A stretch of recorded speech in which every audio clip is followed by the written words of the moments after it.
Hello everyone. Welcome to my, I guess you could say, short, kind of brief review slash first impressions after a couple days of use of the Samsung Galaxy Book Go 5G.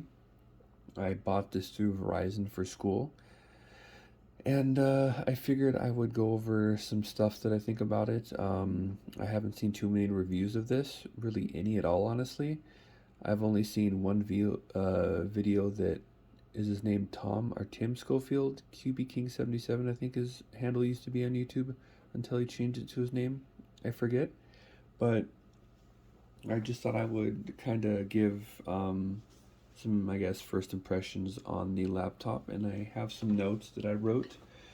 Um, so the first thing for this is the specs are the CPU is a Qualcomm Snapdragon 8CX Gen 2 processor.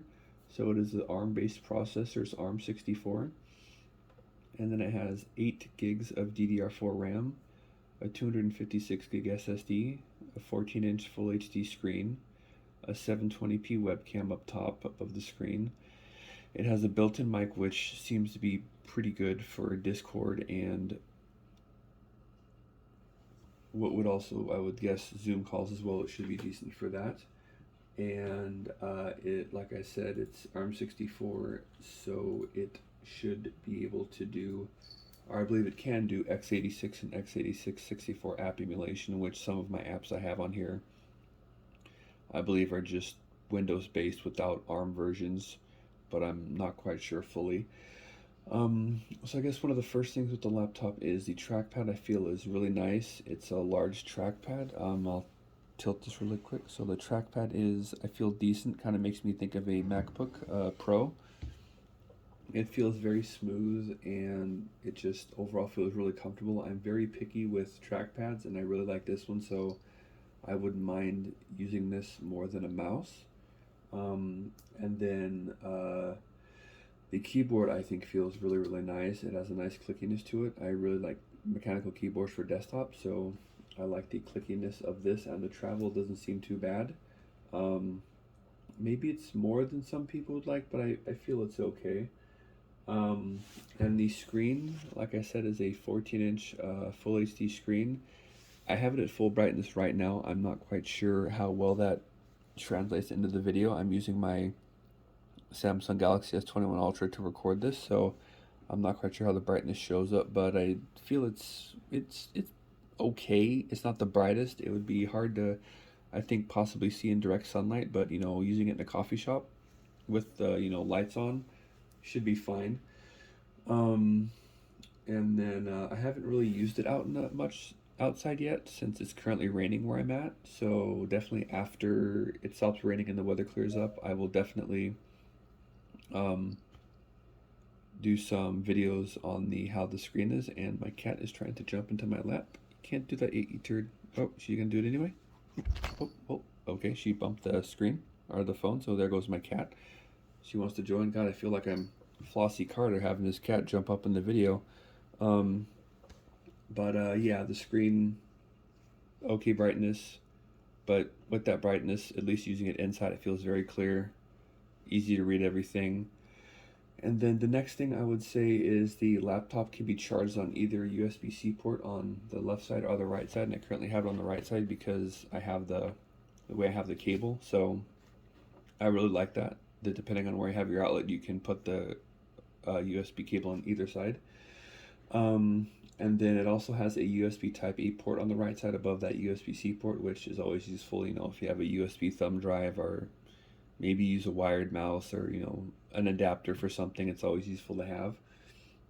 And it also has a 3.5mm port on the left side below the USB-C port, and I should say between the micro SD card slot and the USB-C port, and it does have a micro SD card slot. And then for the speakers, I feel like it's decently loud and clear. I guess not the best speakers, but they get the job done. The mic seems to be really good, I think, for calls on Discord and definitely on Zoom. So with Zoom, this would definitely be good for people who are work a lot, travel a lot, maybe, fly planes to different places for work. And then using Discord on this, there is a client called ARMcord that is a ARM-based Discord client, and it works really, really well.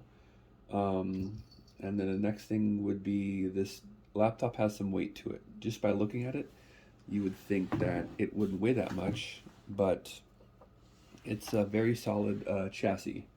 So I believe the shipping information said it was like around 4.5 pounds or something. It's between 4.5 and 5 pounds. I forget exactly, but it's solid. I like it a lot. Um, and then like I said, it has a micro SD card slot, which I personally am going to use for storing ROMs. I think I'll probably get like a 256 or 512 gig micro SD card, and I'll use it for ROMs for emulators, which this can actually play some emulators. There is a program called Retrix Gold, which is a front end for libretro. It's similar to RetroArch, but looks much way different. It's built from the ground up to be more Windows-like. And it has both x86, x86 64, and ARM version, which of course I'm using the ARM version. And I'll definitely make some videos regarding emulation for different systems, which I have a few set up already. And then with Windows games, I'm guessing it could play older games a lot easier. I have Age of Empires and the Rise of Rome expansion installed, and it runs perfectly, which I mean, I would be surprised if it didn't, since it's, you know, a game from the 90s. And I'll definitely make gameplay on that as well to show you how it runs. And I've not fully tested battery life yet, which I mean, don't work for the next few days, so I'll probably just take it off the charger and, you know, do some web browsing, some YouTube. I've been binge watching South Park, so some HBO Max, practice some programming with Python, chat with friends, you know, just run it through its paces, see how it does. And then, yeah, basically those are the things that I kind of thought about regarding my first impressions for it. You know, I'm extremely happy with this. I'm glad I got it. It's going to be perfect for school. I like that it's always connected laptop. It's, you know, in the name, it's 5G. So it'll be useful for when you're out and about. You know, if you're at school, at the coffee shop, you don't need to worry about using crappy school internet or crappy public Wi-Fi or even password protected Wi-Fi. And it seems in coffee shops are crappy unless it's changed, because I haven't used it in a coffee shop in a long time. And then, you know, keyboard and trackpad are really pleasant to use. The screen is nice and clear, gets comfortably bright, I guess I could say. Speakers are decently loud. I would test the speakers, but it is currently almost 4 a.m., so I don't want to bother my neighbors with blasting any music. And then the mic seems to be really good for Discord calls and Zoom calls. And then it seems it could play, I'm guessing, other older Windows games. I might download some more to test. And also emulating consoles, it seems to do really well, so I will again make videos on those. And then I will also be editing this video on this laptop, and I'll be using a program called Film Fourth. It has, I believe, x86, x86 64, and ARM versions. So I'll be using, of course, the ARM version. And then, yeah, I guess that is all that I could think of right now. If I think of any other things after I use it more and more, I'll definitely make another video on that. But for now, thank you guys for watching. I hope you enjoyed this, and I hope it was really helpful. If you have any questions or would like to see any games tested on emulators like PS1 or Game Boy or something, or Nintendo DS, which are a few that the Retrix Gold emulator front end has, you know, just, yeah, if you want to know anything, want me to do anything, just let me know in the comments, and I will definitely do that. But yeah, I guess that is all. So thanks for watching, and I'll catch you guys in the next video.